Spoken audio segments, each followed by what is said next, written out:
Hello and welcome to the Doha Daily on an evening where Asia's participation in the 2022 World Cup has come to an end. A disappointing start for Qatar a couple of weeks ago has been sandwiched, bookended by a disappointing exit for Korea as they lost 4-1 to the might of Brazil.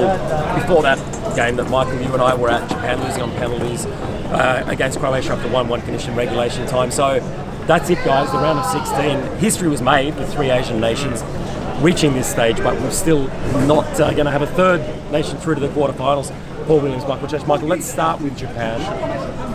They took the lead, the positive thing, for the first time in the tournament. They got pegged back in the second half. Things were fairly quiet thereafter. Went to penalties. Probably wasn't the most outstanding performance in a penalty shootout that you've ever seen, and they lost, and that's it. They did, and look, I thought they started well. I thought they played well first half. They were the dominant team. Good, well-deserved goal, I think, from Daisen Maeda. But second half, they just lost control of the game. The Croatians maybe took a little bit more control of what was going on. Still had opportunities, but ultimately they fell well short. The penalty shootout was, I don't think it's an exaggeration to say it was a disaster. Missing those first two spot kicks with Minamino and Mitoma. Really, that's unforgivable. Particularly the first one. I think the first one in particular annoyed me, with Minamino taking it. Player who's got no confidence, has not really performed very well over the last 2 years, and to set the tone for your spot kicks with a guy who is so out of form, I just thought it was a huge mistake. So why were they the order of the takers then? Who knows? Moriyasu in his press conference after the game said that the players made the decision amongst themselves who was taking the penalties and the order that they were going to be taken in. But in my opinion, a coach takes responsibility for that. A coach should be making that decision, and the coach should be determining who takes the spot kicks and the order, and it's on him. Yeah, I'm not sure I agree with that. I think often the players decide this in many matches. The thing that I'm worried about is the hierarchical order of Japanese society that often filters through to football, where it's the experienced players, the senior players that often are the ones that step up and do this. Yeah. Anyway, it probably shouldn't have got the penalties. Well, it anyway. Paul, you were on the way to the Korea game, so you probably didn't see all of Japan. But what you did see, what was your impression? Yeah, I missed most of the first half on the way to the Korea game, so I missed probably the best bit of it, according to Michael. And I caught the tail end of the first half. Saw Maeda's goal, and I agree they looked like they had control in the first half, but then lost control in the second half. The extra time period was a little bit nothing, as you often see in extra time. No one was really trying to win it. They were sort of not trying to lose it more than anything, and the penalty shootout, I don't think it pays repeating, but it was an absolute disaster. I said that none of the players particularly looked confident when they were stepping up to take it, and that didn't fill anyone else with confidence when they stepped up. And as soon as Minamino missed that first one, you just had a sense of, okay, this, even though there's, you can miss the first one and bounce back. Australia did that to actually get to the World Cup, but you just felt that once they missed that first one, that set the tone, and there was only ever going to be one winner from that point on. Just quickly, overall, Japan, we've said it repeatedly, that stated aim in this 100-year plan was to reach the quarterfinals. They haven't met that. Yep. They haven't reached the quarterfinals for the first time in their history. So how do you view the tournament as a whole? I still think it's got to be viewed as a partial success still. We've had complaints or reservations about the particular style of football, but I'm still a results-orientated person. So they got through to the round of 16 for the second time in a row that I don't think Japan's ever done before, getting through twice in a row. So that's a success. They won 2 games against Spain and Germany. That's a success. You can argue about how they won them, but they still won those games and displayed some good football within those games. So for at least 10 minutes. So I think on par. On the balance of everything, I think you probably have to consider it a success, but they've got to build on it from here on in. That from building up now to 2026, I think they clearly, probably Moriyasu's going to get replaced. They need to build on this now. Like we spoke about with Australia the other night, this sets a nice base for it, but they've got to build on from here. Well, Michael, that's the thing. Do you expect Moriyasu to be replaced? There's an Asian Cup coming up in 12 months. I'm not so sure that he... It's a difficult one, isn't it? It's a difficult one. Look, I sort of pick up what Paul was talking about, just in terms of the performance of Japan at this World Cup, I just think it's been a massively frustrating missed opportunity. You know, to beat teams of the calibre of Spain and Germany, to go through your group as group winners, to come up against a Croatian team who are not the Croatia team of 4 years ago, and to not win a winnable game. Same as, we're talking a very different level of team comparing Croatia and Costa Rica, but again it was a winnable game and they didn't win it, and so it's just so frustrating. It's a massive missed opportunity. Now, does Moriyasu get the opportunity to continue to lead this team after this performance? I don't know. Personally, I don't think he should. I think particularly the Costa Rica performance was just such an abomination that I wouldn't have him anywhere near the team anymore. I think they need a fresh approach. They need a new voice.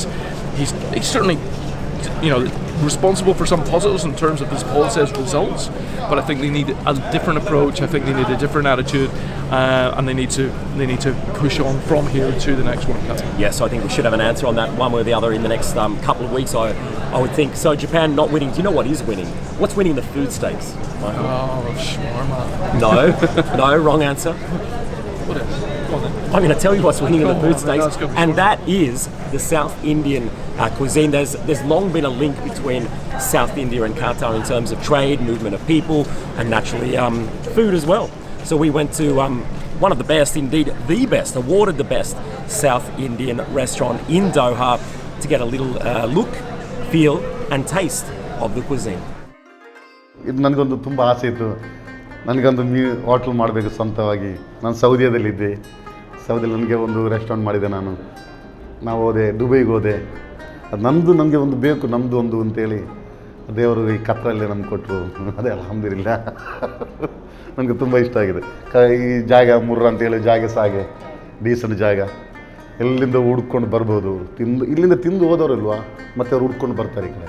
Almost ಎಲ್ಲ same ಅದೇ ಕರ್ನಾಟಕದ Mangalore taste ನಮ್ಮಲ್ಲಿ ಇಲ್ಲಿ ಸಿಕ್ಕಂಥ ಅದೇ ಮಸಾಲದ spicy same ಅದು fresh fish. ನಮಗೆ specially ಒಂದು ghee roast ಇದೆ,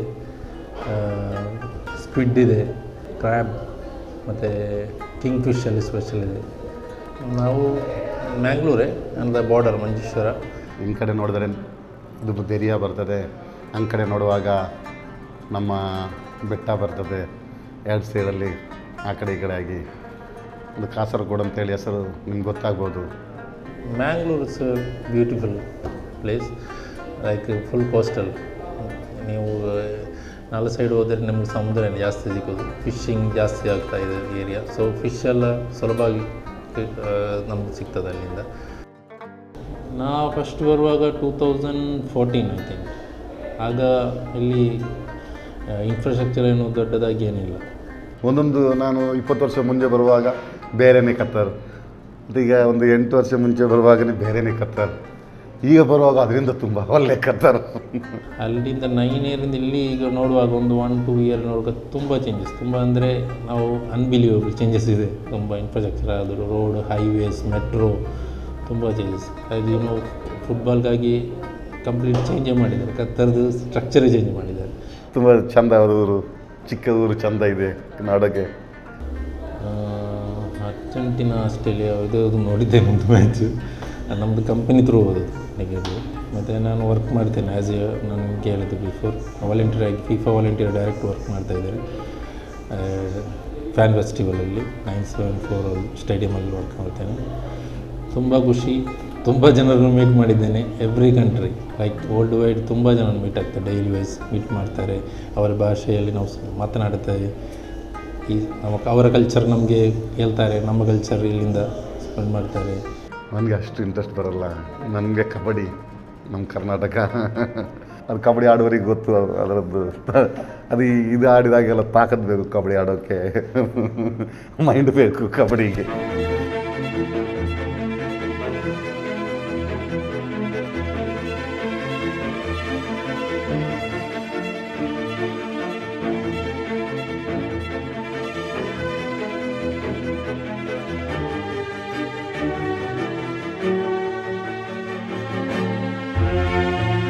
ನಮ್ಮದು ಯುರೋಪ್ ಕಂಟ್ರಿಯವರು ಬಂದಿದ್ದಾರೆ ಇದರೊಳಗಡೆನೆ, ಮತ್ತು ನಮ್ಮ ಕೇರಳ, ಇಂಡಿಯಾದವರು ಬರ್ತಾರೆ, ಮತ್ತು ಪಾಕಿಸ್ತಾನಿಗಳು ಬರ್ತಾರೆ.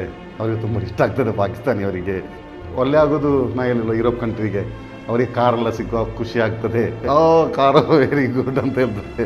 ಮತ್ತು ಅವ್ರಿಗೆ ಹೇಳ್ತಾ ಇರ್ತಾರೆ ನಮ್ಮ ಹತ್ರ, ನಾವು ಬರ್ತೀನಿ, ಮತ್ತು ಅವ್ರು ಫ್ರೆಂಡ್ಸ್ ತೊಗೊಂಡ್ಬರ್ತಾರೆ. ಅವ್ರು ಅಲ್ಲೇ ತುಂಬ ಜೋಕಿಂಗ್ ಆಗ್ತದೆ. ಪಬ್ಲಿಕ್ ಅವರು ಹೇಳ್ತಾರೆ, ಏನು ಗೊತ್ತಾ, ಈ ಕಡೆ ಯಾರು ಬರ್ತಾರಪ್ಪ ಈ ಕಡೆ ಇದ್ರೆ ಅಂತೇಳಿ.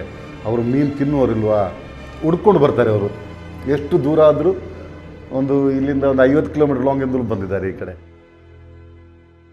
And welcome back to the Asian Game presented by SMC. Let's turn our attention to the last match of the Asian nations at this World Cup. Paul Williams, 4-1 defeat Korea. Brazil obviously a very good team, obviously in good form tonight, did what they needed to do. On paper it's one of the worst results. What was it for you performance-wise? It's hard to say because this Brazil side I think probably would have beaten anyone that was put in front of them tonight with some of the football they played in that opening half, particularly the opening sort of 20 minutes. They just tore Korea to shreds. I mean, it wasn't a particularly bad performance from Korea. It's weird saying that given that they lost 4-1. They just came up against a vastly superior side. They still had 6 shots on target.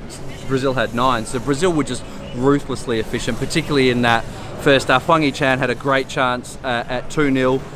Great save by Allison that would have made it 2-1. I still think Brazil would have won, but it would have got Korea back into the game and given them some confidence. And when they scored that third, it was game over. The Richarlison goal in particular, when they just sliced their way through the Korean defence, was simply brilliant. But you know, Korea, I mean, Brazil took their foot off the pedal in the second half, but Korea at least won the second half. Fantastic goal from Paik Sung-ho.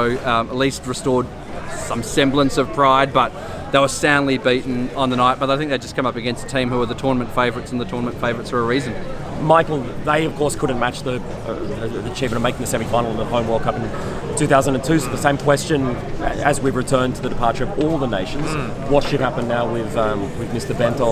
Does he stay at the helm of Korea or do they move on? I can't see Bento staying on. I mean, it's rare for a foreign coach with an Asian nation to stay beyond a 4-year term. The 4-year cycle's up, the World Cup's done. It's time for a fresh look. Korean journalists and various folks that I've talked to over the last few days all suggesting that it's likely to be a Korean coach as opposed to a foreign coach, so it'll be interesting to see what direction they go there. Look, I think when you look back on Bento's time in charge, again it's been a mixed bag. They've been somewhat fortunate to reach the knockout rounds here, but again it's the first time in 12 years, first time since 2010, so it will be seen as a success. Yes, they got a bit of a thumping tonight, but as Paul says, pretty much any team that's going to come up against that Brazil side at the moment, and particularly on today's performance, they were going to take a bit of a pasting. Yeah, so that is where the Asian involvement ends, unfortunately. Michael, it's been great to be with you for these past couple of weeks. It's been great. It's been a really enjoyable World Cup so far. I mean, I'm staying until the end, but yeah, it's been quite an historic Asian involvement in this World Cup, and it's been great to be able to witness it, work with both of you, and to do it for the Asian Games. It's been great. That's right, Paul. Likewise, it's been a fun ride. It has been a fun ride. First World Cup for myself, so it's been a pleasure. I think we've all enjoyed the World Cup, the atmosphere, the environment, being able to go to games every day, sometimes multiple games every day, which is an experience we won't get to do again. So a shame Asia's involvement ends here, but I've loved every minute of it. Yes, we just want to thank SMC once again for making all our coverage from here in Doha possible. And to take us out tonight, here's a look at some of the faces of the football fans at this festival that we've been experiencing in Doha over the past couple of weeks.